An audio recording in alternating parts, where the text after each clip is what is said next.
Buenas noches, América. Los saludamos de nuevo en la edición especial de esta Cuestión de Poder desde la sede del Banco Interamericano de Desarrollo, sede, lugar donde están celebrando estos 60 años. Los eventos de esta celebración terminan mañana sábado, 2 días y medio en lo que analistas, periodistas, políticos, académicos han disertado sobre la realidad de América Latina y sobre los retos que enfrenta 60 años de trabajo por la región. NTN 24, medio aliado. En esta edición especial de Cuestión de Poder vamos a hacer un repaso de algunas cuestiones de la actualidad, voces que han pasado o que buscamos de esas noticias que forman parte de esa agenda informativa. Vamos a abrir con la decisión del Consejo de Derechos Humanos de Naciones Unidas en Ginebra. Hablaremos con José Miguel Vivanco. Haremos una reflexión sobre los procesos de izquierda latinoamericana. ¿Dónde estamos? Y conversaremos con alguien que vivió un proceso de transición, la democracia española, el final de la dictadura, Manuela Carmena, la alcaldesa de Madrid, militó en el Partido Comunista y luego se movió a la socialdemocracia para seguir desde posiciones de izquierda, trabajando, en este caso, por los madrileños. Hoy una voz respetada que nos interesará conversar con ella y su mirada a esos procesos latinoamericanos. Y terminaremos yendo al Congreso. Esta semana, diversos activistas latinoamericanos y particularmente nicaragüenses han estado en la capital.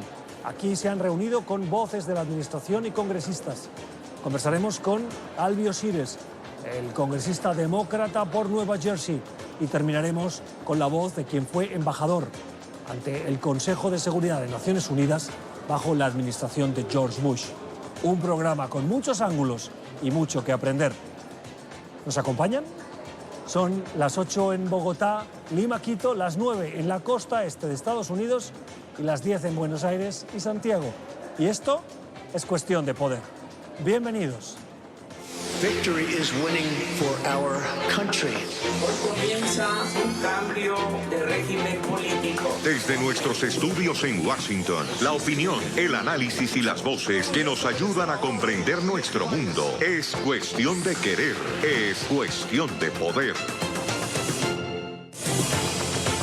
Comenzamos y lo hacemos con una mirada a cuestiones de la actualidad desde el foro donde el Banco Interamericano de Desarrollo celebra estos 60 años. Hoy han participado diversos ponentes, diversas voces y han asistido también otras, entre las cuales hoy destacamos la de José Miguel Vivanco. Le hemos invitado, es el director para las Américas de la organización Human Rights Watch. Señor Vivanco, gracias por estar con nosotros. Al contrario, un placer.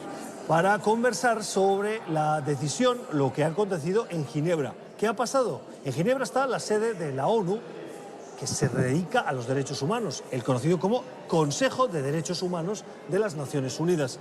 Una votación de una resolución presentada por países del Grupo de Lima, liderada por Colombia, también Perú, Argentina.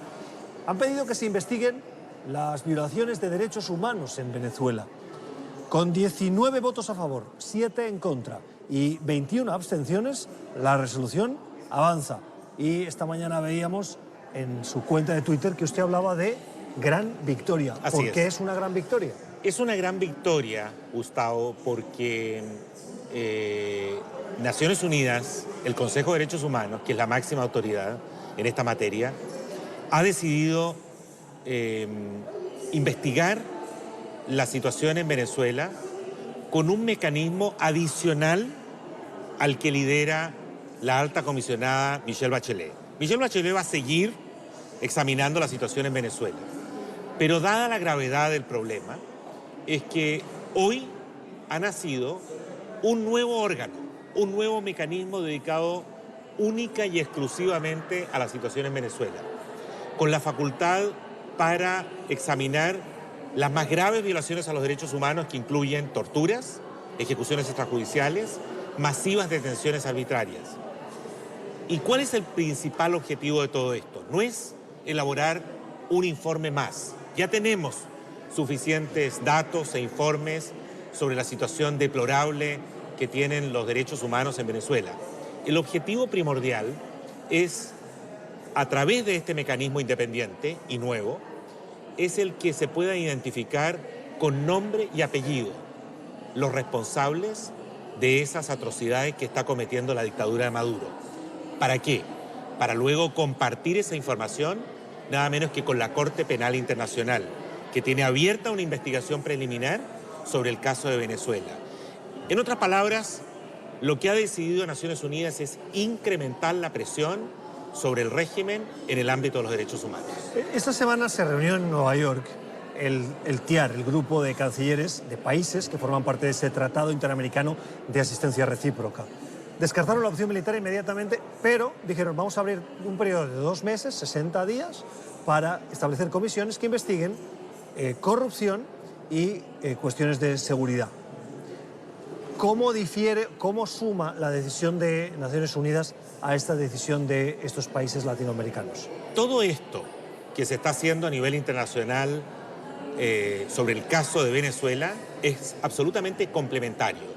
Cada uno tiene su rol. Naciones Unidas incluso conserva las tareas de la alta comisionada Michelle Bachelet, que estuvo esta mañana aquí, en este recinto, y la obligación de ella es seguir informando al Consejo de Derechos Humanos y a la opinión pública mundial sobre el estado de los derechos humanos en Venezuela, sin duda alguna.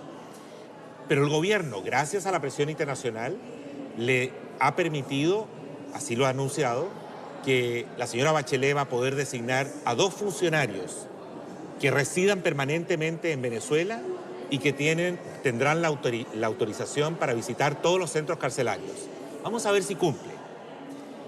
El mecanismo que hoy ha surgido en Naciones Unidas, este mecanismo especial que todos estamos celebrando, en la resolución se dice, si Venezuela no coopera con Michelle Bachelet, la presión internacional se va a fortalecer porque Naciones Unidas va a contemplar incluso la creación de un mecanismo adicional todavía con mayores facultades que las que tiene el que ha surgido el día de hoy.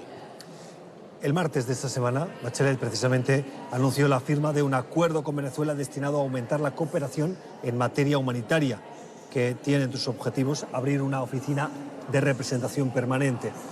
Por un lado, el palo, por el otro, la zanahoria. ¿Qué política tenemos que creer? Mira, yo soy muy escéptico de la buena fe, de la seriedad que pueda tener una dictadura brutal, corrupta, como la de Maduro. Ya varias veces ha hecho promesas vacías a la comunidad internacional que no se han concretado en nada y las hace precisamente para ganar tiempo, para confundir, para manipular a la opinión pública internacional. Justamente la resolución de hoy dice que todas esas promesas que ha hecho Maduro a la señora Bachelet, en el sentido de que va a facilitar el acceso, que va a permitir incluso el ingreso a Venezuela de relatores especiales de Naciones Unidas que hasta ahora han sido prohibidos en su ingreso a Venezuela, de no cumplirse esas promesas, esta supervisión internacional especial que le está dando el Consejo de Derechos Humanos a Venezuela se va a fortalecer aún más, con unas modificaciones que van a ser eventualmente equivalentes al trato que Naciones Unidas le da a regímenes donde hay extremas violaciones a derechos humanos, como en Corea del Norte, como en Birmania o como en Siria. ¿Por qué tenemos que ver con buenos ojos esa puerta abierta a las Naciones Unidas cuando el régimen de Maduro mantiene cerrada la entrada a la Comisión Interamericana de Derechos Humanos de la Organización de Estados Americanos? Mire, la respuesta es muy sencilla. Yo no la veo con buenos ojos. Yo no le creo nada a la dictadura de Venezuela. ¿Por qué cree que Bachelet sí les cree? Porque lo está haciendo. Bachelet tiene la obligación en su posición actual de, si el gobierno le hace un ofrecimiento como los que ha hecho últimamente, de apertura, de cooperación, ella tiene que testear, ver si en los hechos le van a cumplir o no. Pero la resolución que se ha generado hoy le fortalece la posición, digamos, la columna vertebral a la alta comisionada de Derechos Humanos y a esa oficina, porque queda en una posición mucho más sólida para exigirle cumplimiento a la dictadura de Venezuela. Si la dictadura de Venezuela le falla, no le cumple a la alta comisionada de Derechos Humanos, se expone a que el Consejo incremente la presión sobre ese régimen. Es así como debería siempre funcionar los mecanismos, los órganos internacionales de protección de derechos humanos. En la votación que se ha producido esta mañana en Naciones Unidas, en el órgano de derechos humanos en Ginebra, ha habido 21 abstenciones, entre las cuales está México y Uruguay. ¿Cómo lo valora? Muy mal, muy mal. Es altamente decepcionante que México, que hasta hace muy poco tiempo era un importante aliado en la causa universal de los derechos humanos, y eso es un fenómeno, es una posición que México ha sostenido, yo diría consistentemente, la de apoyo a las causas en materia de derechos humanos, desde el momento en que surge el gobierno de Vicente Fox y nombran como canciller de México a Jorge Castañeda. La doctrina, la posición de Jorge Castañeda como secretario de Relaciones Exteriores de México se ha mantenido con algunas variaciones, pero en lo esencial hasta ayer en México. Con la llegada de AMLO, la política exterior de México ha pasado a reproducir la visión del viejo PRI mexicano, que consiste esencialmente en selectivamente pronunciarse frente a temas de derechos humanos y protegerse, escudarse en el principio de no injerencia o de soberanía nacional para sacarle el cuerpo a la jeringa. En el caso de Venezuela es evidente que el régimen, que el gobierno de AMLO hoy día no quiere, no está dispuesto a colaborar para que las violaciones a derechos humanos que ese régimen comete sean confrontadas por la comunidad internacional. Antes de terminar esta entrevista, hay dos países por los que le quiero preguntar. Uno es Nicaragua. Están en Washington, terminan precisamente hoy una visita, diversas voces de la oposición, de la sociedad civil, que vienen a solicitar ayuda, apoyo, porque aseguran se está recrudeciendo esa represión del gobierno de Nicaragua. ¿Usted tiene constancia de ese incremento, de esa represión? Tenemos toda la constancia, hemos hecho varios estudios. Hace muy poco tiempo publicamos un informe sobre hechos atroces cometidos por el régimen de Ortega y Murillo. La comunidad internacional ha estado floja con Nicaragua, en buena parte porque las energías y la atención se concentra fundamentalmente en Venezuela. Yo creo que hay una obligación por parte del Grupo de Lima y también de democracias europeas y de otras regiones de exigirle a la dictadura que lidera Ortega y Murillo ajustar su conducta a los estándares internacionales sobre la base de presión y sanción internacional. En esto el gobierno de Trump tiene una gran responsabilidad. Yo lo noto débil al gobierno de Trump en el caso de Nicaragua, no así en Venezuela, pero sí en el caso de Nicaragua. Creo que va a ser necesario que el Congreso de los Estados Unidos se involucre mucho más en la situación de Nicaragua y ojalá se pueda armar una visita de carácter bipartidista, republicanos y demócratas, para que constaten las condiciones en materia de derechos humanos que se viven en Nicaragua y sobre esas bases le exijan, especialmente al Departamento de Estado y a la Casa Blanca, una posición mucho más firme y clara frente a ese régimen que viola sistemática y masivamente los derechos fundamentales. Habla usted de compromiso, de más involucramiento de gobiernos latinoamericanos y europeos. ¿Cree usted que hay apetito diplomático para entrar en ese nuevo terreno, viendo lo que ha acontecido en Venezuela, viendo lo desgastante que ha sido para algunas cancillerías, viendo las tensiones que ha generado en otras, como para meterse ahora y ponerle presión al gobierno de Daniel Ortega? Yo creo que sí, y la mejor prueba de ello es el triunfo diplomático que hemos logrado hoy en Ginebra. Y eso es un triunfo que se lo debemos al... Pero el triunfo hace referencia a Venezuela, no a Nicaragua. Sí, pero el caso de Venezuela, que por cierto es mucho más difícil y mucho más complejo que el de Nicaragua, especialmente por la influencia que ha ejercido Venezuela en la región. El caso de Venezuela hoy día, yo diría que tiene un tratamiento de máxima atención por parte de los órganos internacionales, tanto en el ámbito de Naciones Unidas como en el ámbito de la OEA.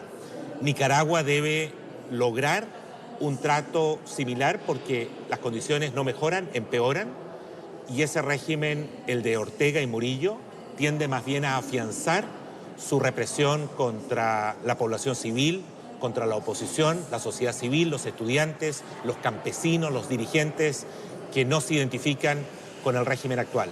La mejor vía, el único lenguaje que estos dictadores entienden es la presión internacional y las sanciones, especialmente cuando se trata de congelarles visas y congelarles bienes, cuentas corrientes que han logrado sobre la base de la corrupción a la que acostumbran. Es la opinión de José Miguel Vivanco, el director para las Américas de Human Rights Watch, hoy en esta edición especial de Cuestión de Poder. Señor Vivanco, gracias por haber dedicado tiempo al programa. Un placer estar con NTN 24. Vamos entonces a la pausa. Al volver, la voz de una mujer, una activista, una voz de la izquierda española que mira con nostalgia y también con preocupación los movimientos de izquierda de América Latina. Manuela Carmena nos acompañará en este estudio, ha participado en estos eventos del Banco Interamericano de Desarrollo. Ya regresamos.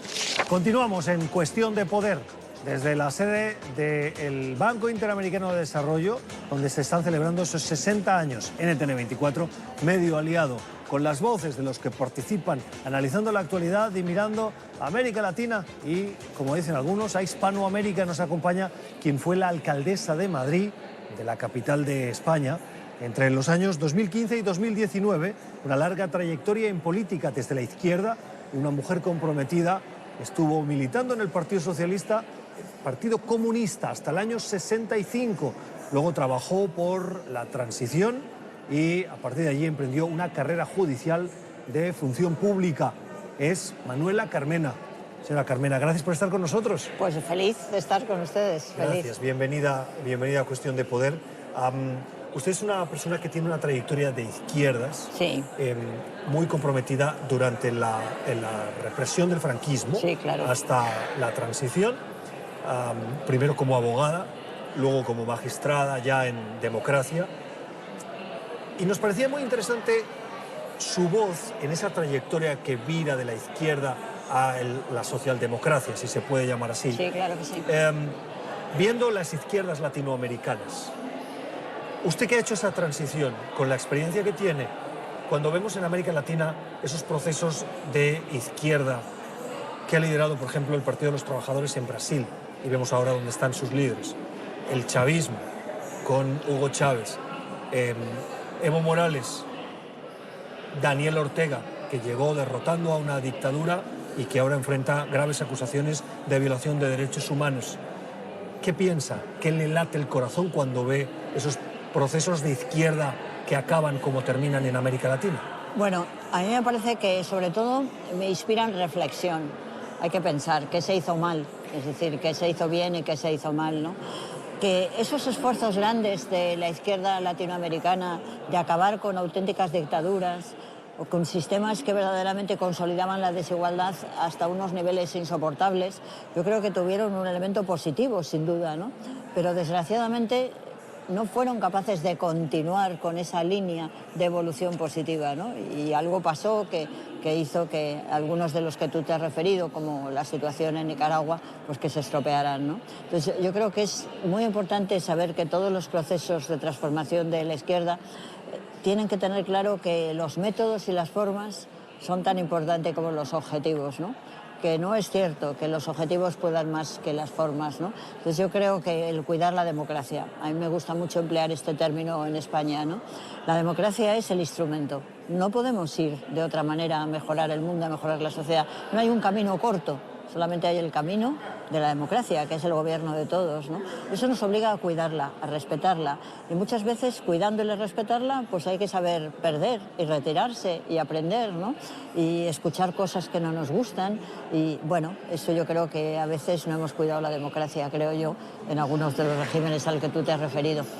Me gustaría que repitieses, que volvieses a contar una anécdota que te he escuchado varias veces y que hoy has repetido en uno de los paneles. Y es que siendo alcaldesa de Madrid con un partido de izquierda, Madrid es una ciudad que tiene, como en todas las democracias y en todas las capitales, gente que es de derecha, gente que es de izquierda, más conservadora, o que en puntos difieren, que es lo que da riqueza a la democracia. Salías de la alcaldía y ¿qué pasó?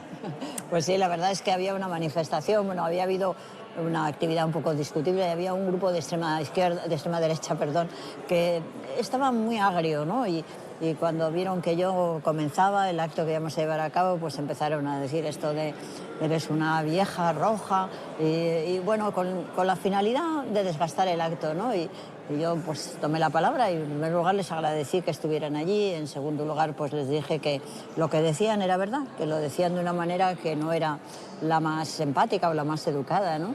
Pero yo sí me consideraba una persona mayor, una persona de edad, pero que creía que la edad era un gran capital porque me había permitido colaborar a traer la democracia en mi país y porque había traído la democracia y me parecía tan importante y la quería tanto, pues quería que ellos supieran que ellos estaban en el derecho de hacerme escuchar cosas que a mí no me gustaban y yo la obligación de escucharles a ellos, ¿no? Porque eso era la democracia. La democracia era escucharnos unos a otros, sabiendo que lo más difícil es escuchar lo que no te gusta, pero es necesario para pensar, para reflexionar sobre ello. ¿Qué ha fallado en los procesos de izquierda latinoamericanos? ¿No han sabido escuchar? Bueno, yo tampoco tengo tanta capacidad, los he seguido con muchísimo cariño porque forman parte un poco de la historia de nuestra juventud, ¿no? Yo recuerdo perfectísimamente lo que significó la revolución en Nicaragua, por ejemplo, ¿no? Pero cuando se decía que aquellos momentos éramos todos muy jóvenes y estábamos entusiasmados, ¿no? Pues lo mismo que lo había pasado con Chile, lo mismo que había pasado en Cuba, ¿no? Es decir, que yo eso lo analizo con muchísimo cariño y, digamos, sabiendo que forma parte un poco de la historia de mi juventud, ¿no? Pero sí que me parece que quizá lo que ha faltado son los métodos, ¿no? Lo que ha faltado es esa clarísima alternativa de que fuera de la democracia no se puede hacer nada y que la democracia sobre todo es escuchar y reflexionar sobre lo que otros piensan completamente diferente y hay que aceptar que hay momentos en los que a pesar de todo pues es necesario retirarse y dar paso a otros y seguir trabajando, pero lo que te decía antes, que no hay caminos cortos. El único camino es el de la democracia de verdad, entendida como la obligación de respetarnos y de escucharnos unos a otros. Cuando hablábamos de los errores que puede haber cometido la izquierda, tú mencionabas algunos de calidad democrática, otros que están probados de escándalos de corrupción. ¿Crees que estos episodios deslegitiman a los movimientos de izquierda en América Latina? Bueno, deslegitiman a la democracia en general, ¿no? Porque yo creo que lo dramático es el que no puede haber, yo creo que es necesario pensar que el político tiene que tener unas actitudes que son imprescindibles, como es efectivamente el que el político sea una persona honrada, que no se corrompa, que el político no utilice de la mentira una falsificación constante de la sociedad, que el político no utilice la agresividad como un instrumento de su diálogo, ¿no? Y esto no es porque tengan contenido moral lo que estoy diciendo, sino porque si no, no funciona la democracia, ¿no? Fíjate, el tema de la corrupción ha hecho un daño inmenso, ¿no? En el Ayuntamiento de Madrid hicimos una encuesta recientemente a los jóvenes, ¿no? Y les hacíamos una pregunta sobre qué pensaban de los políticos, ¿no? Bueno, pues todos, independientemente de que en la encuesta habíamos hecho determinados sectores según el poder económico de los mismos, todos contestaron lo mismo. Los políticos no buscan nada más que enriquecerse. Eso es terrible, eso es lo que ha hecho la corrupción. La corrupción ha trasladado la idea de que no es posible que alguien se preocupe por el bienestar de la sociedad, porque todo el mundo que va ahí va simplemente para enriquecerse. El daño que ha hecho la corrupción a la democracia es brutal, es como una especie de estilete que le va al corazón de la democracia, ¿no? ¿Eso es la antesala de la llegada del populismo en democracias? A mí el tema, el término del populismo me deja un poco desorientada. Me parece que hemos distribuido una etiqueta porque ante una situación que nos inquietaba hemos querido sobre todo poner una etiqueta que nos generalizara. En primer lugar se empezó a hablar del populismo de la izquierda, ahora se habla también del populismo de la derecha.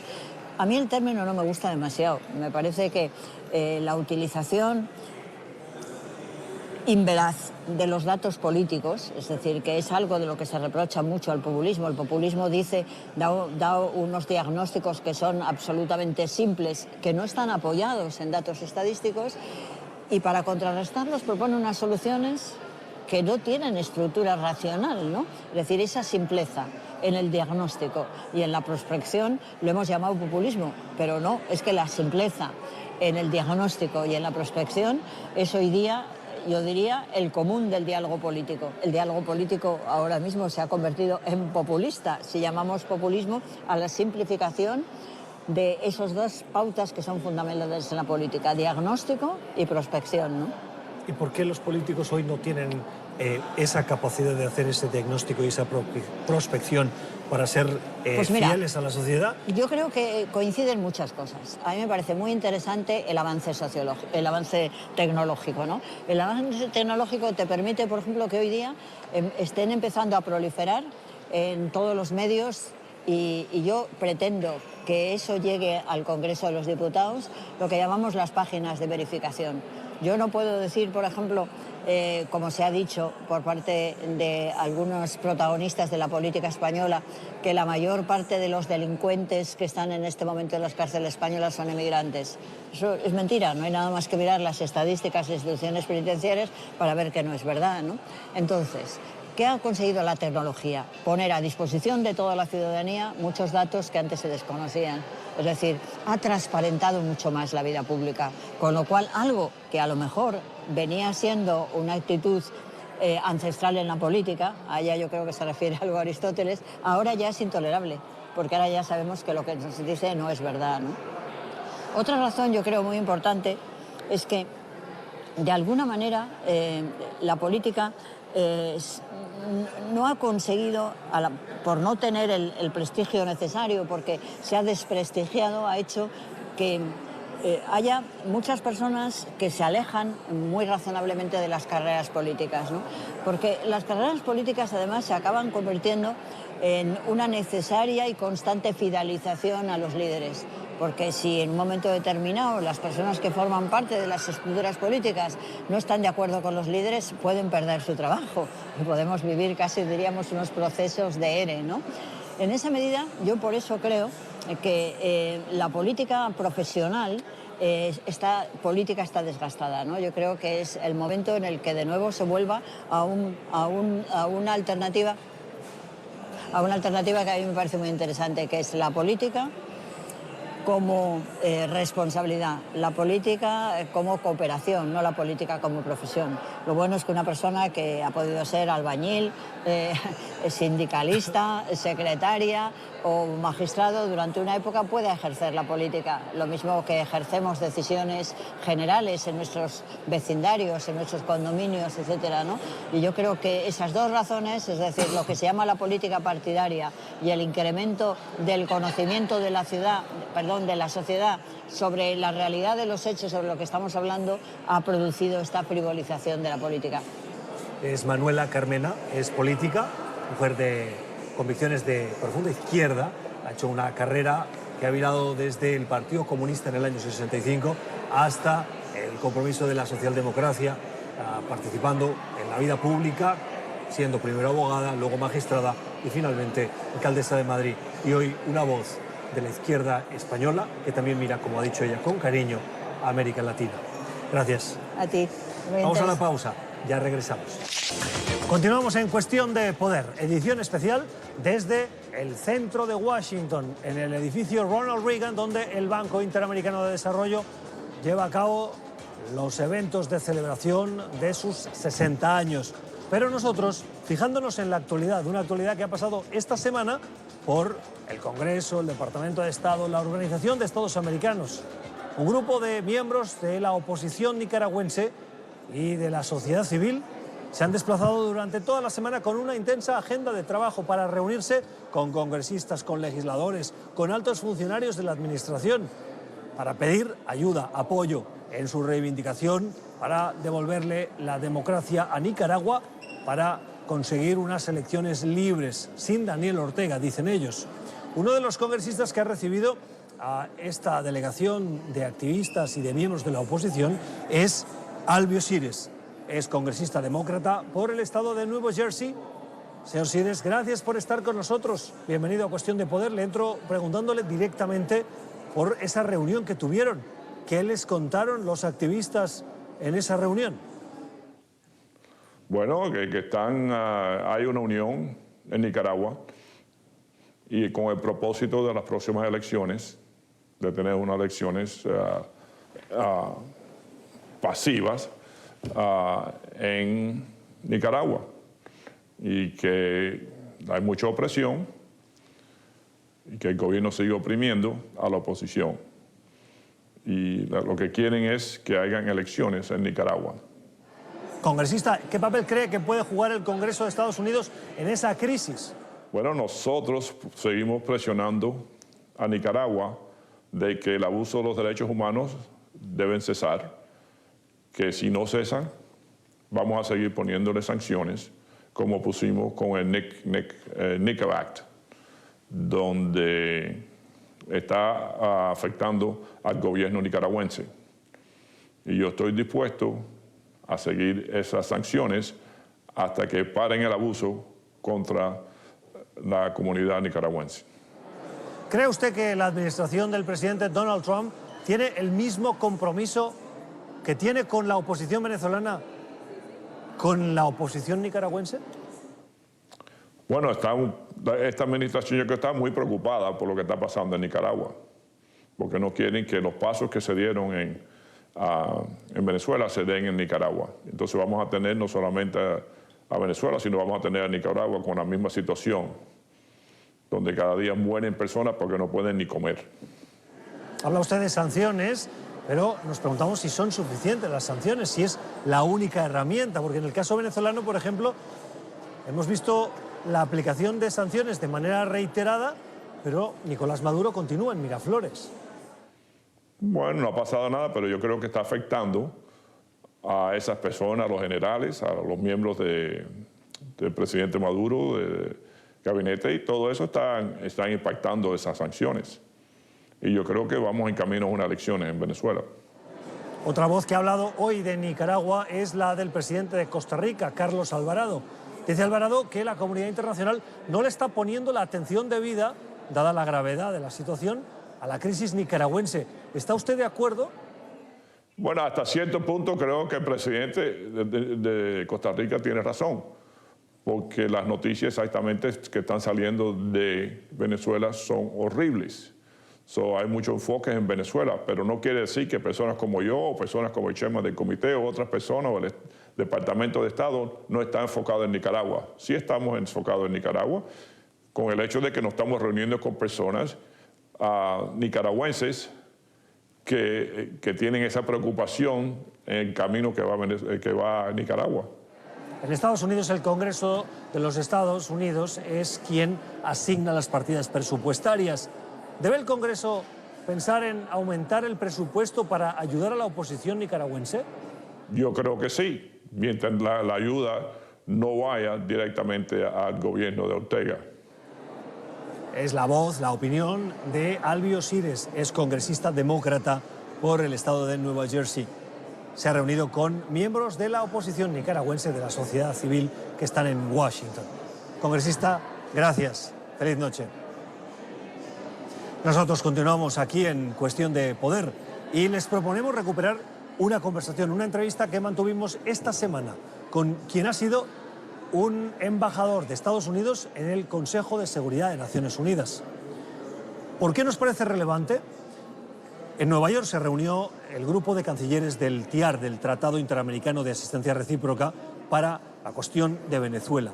Aprobaron crear comisiones en los próximos 2 meses para investigar temas de corrupción y de seguridad que afectan a los países derivados de esa crisis y estudiar posibles sanciones. Esos 2 meses de margen van a dar con un consenso en nuevas sanciones, que dicen los países quieren elevarlo al Consejo de Seguridad de Naciones Unidas. ¿Cómo funciona ese órgano? ¿Qué pasa cuando una propuesta como esta llega? Por eso nos pareció interesante conversar con Stuart Holiday. Fue el representante de Estados Unidos bajo la administración del presidente George Bush. Esta es nuestra conversación con él. Embajador Holiday, gracias por estar con nosotros. Bienvenido. Muchas gracias, es un placer estar aquí. Esta semana el grupo de cancilleres que forman parte del Tratado Interamericano de Asistencia Recíproca abrió el proceso para descartar la opción militar con Venezuela, pero abrir un proceso de reflexión de 2 meses para estudiar nuevas sanciones, más presión, no solo a los miembros del régimen, sino a posibles pasados miembros de ese régimen y sancionarlos. Quieren elevar, una vez tengan consenso, ese documento al Consejo de Seguridad. Usted formó parte de ese Consejo de Seguridad como embajador. ¿Qué importancia tiene un documento como este que viene de 16 países? Bueno, primero que todo es muy importante porque una de las primeras preguntas que se hacen cuando el Consejo de Seguridad considera una decisión es ¿qué piensa la región? El Consejo de Seguridad no quiere tomar decisiones en el vacío, así que tener un grupo regional como este, al reunirse y llegar a un consenso casi virtual para hacer una declaración fuerte sobre el futuro de Venezuela es muy importante y yo pienso que puede ser muy útil para avanzar en este tema. ¿Es posible que ese documento avance dentro del Consejo de Seguridad? Me refiero a, y estoy pensando en China o en Rusia, que son aliados de Maduro y que pueden recurrir a lo que se conoce como veto. Uno de los desafíos sobre cualquier resolución del Consejo de Seguridad es el hecho de que cualquiera de los 5 Estados miembros permanentes pueden vetar la resolución, pero es más complejo. Usted dijo que la resolución no exige una acción militar, entonces esto podría considerarse como una especie de declaración, pero eso en realidad es consistente con las opiniones de los Estados miembros y también de la extensión es posible. Entonces un país como China, por ejemplo, puede usar una extensión para no votar a favor o en contra.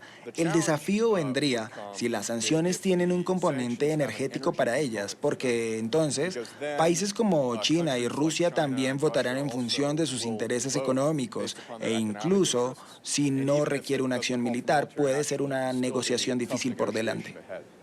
Si no se aprueba nada en el Consejo de Seguridad, ¿pueden los países presentarlo en la Asamblea General? Pueden, pero la Asamblea General es, por supuesto, no un cuerpo vinculante. Así que el Consejo de Seguridad es el lugar correcto para traer algo de esta naturaleza, pero existe la posibilidad de algo menos que una resolución, que es llamado la Declaración Presidencial. La declaración presidencial todavía tiene la voz del Consejo de Seguridad y se puede hacer por mayoría de votos y no puede ser vetada. Por lo tanto, a veces se usa como una parada provisional antes de la resolución. Depende de quién esté en la presidencia rotativa del Consejo de Seguridad que cambia cada mes. Entonces tendrías que tener un país nuevamente allí con 10 miembros elegidos, pero si tuvieras a Francia, al Reino Unido, a Estados Unidos en la presidencia o cualquiera de los otros países que podrían apoyar las sanciones sobre Venezuela, se podría sacar esto adelante.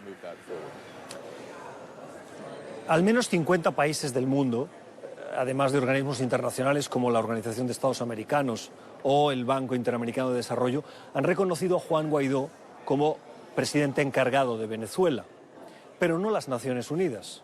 Hay muchos venezolanos, especialmente antichavistas, que hubiesen esperado esa respuesta por parte del organismo internacional, reconocer a Juan Guaidó de acuerdo al proceso interno constitucional en Venezuela. ¿Por qué cree que hay resistencia dentro de las Naciones Unidas para que haya ese reconocimiento?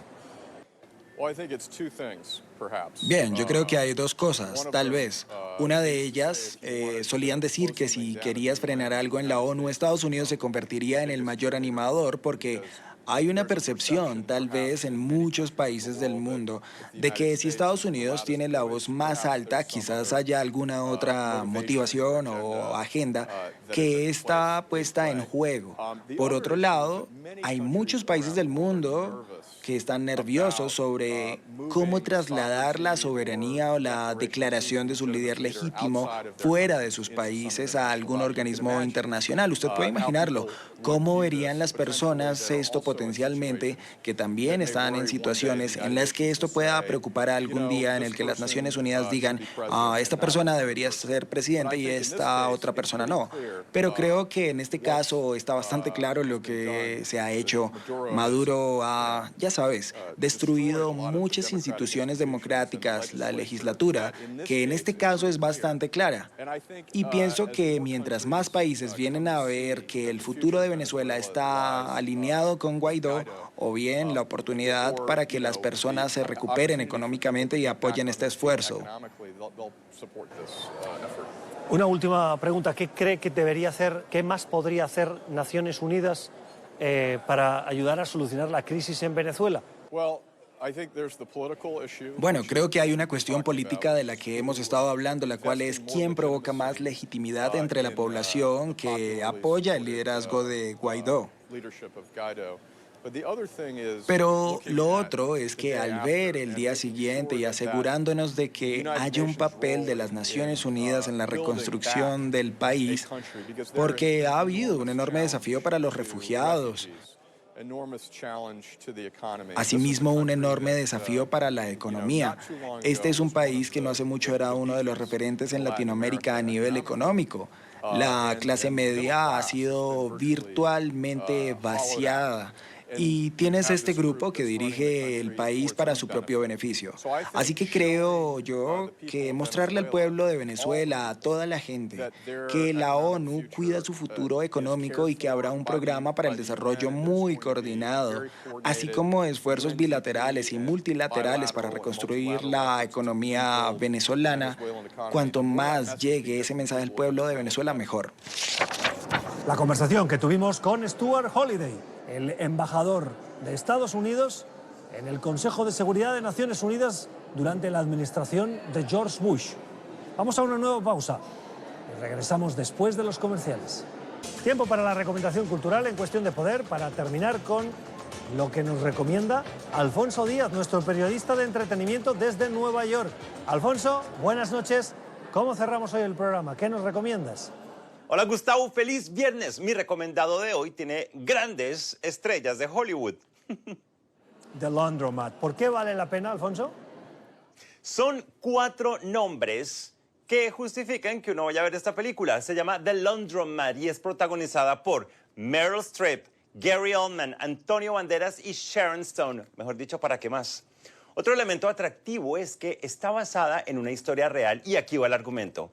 Ellen Martin es una mujer cuyas vacaciones soñadas toman un giro inesperado y termina descubriendo una cantidad de negocios turbios detrás de los cuales se encuentra una firma de abogados en Panamá que tiene a la cabeza a los socios Jürgen Mossack y Ramón Fonseca. Ellen se da cuenta de que su lío es solo una gota de agua en un océano de fraudes a nivel internacional. Como les dije antes, The Laundromat llega a salas de Estados Unidos hoy y a partir del 18 de octubre entrará a ser parte del catálogo de Netflix.